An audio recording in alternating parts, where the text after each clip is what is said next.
এই ভিডিওতে আমরা কথা বলবো বিএনএস সেকশন 32 ধারা 32। BNS section 32 act to which a person compelled by threats এর ব্যাপারে বলে। এর ডেফিনেশন আছে, সেই অ্যাক্টকে অফেন্স মানা হবে না যেটি ইনস্ট্যান্ট ডেথ এর থ্রেট দিয়ে কোনো কাজ করানো হয়েছে। মানে যদি কাজটি না করে তাহলে তার তৎক্ষণাৎ ডেথ করা হবে, এই রকম ধমকি দিয়ে যদি কোনো কাজ করানো হয় তখন সেই কাজকে অপরাধ মানা হবে না। যদি না সেই অপরাধে বা সেই কাজে কারো মৃত্যু হয়, মানে কারো ডেথ হলে তখন এই সেকশনের বেনিফিট নিতে পারবে না।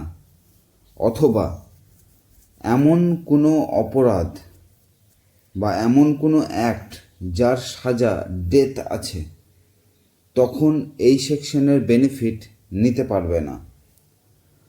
আর যদি কোনো ব্যক্তি ইচ্ছাকৃতভাবে বা জেনে বুঝে কোনো এমন পরিস্থিতিতে যায় বা কোনো গ্যাং জয়েন করে যেখানে আনলফুল অ্যাক্ট করছে নিজের ইচ্ছায়, তখন তাকে অফেন্স বলা হবে।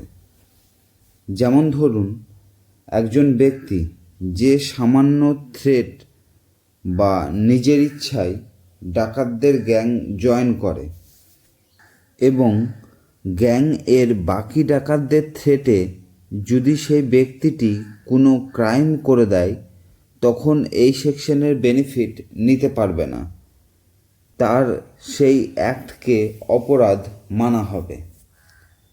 সেকেন্ড এক্সপ্লেনেশন আছে, ডাকাতদের গ্যাং একজন চাবিওয়ালাকে ধরে বা আটক করে, যেখানে ডাকাতি করতে যাচ্ছে সেখানকার তালা খুলতে চায় এই চাবিওয়ালাকে দিয়ে, এবং চাবিওয়ালাকে থ্রেট দিচ্ছে যদি চাবি বানিয়ে তালাটি না খুলে দেয় তাহলে তার ইনস্ট্যান্ট ডেথ করে দেবে এই ডাকাতদের গ্যাং।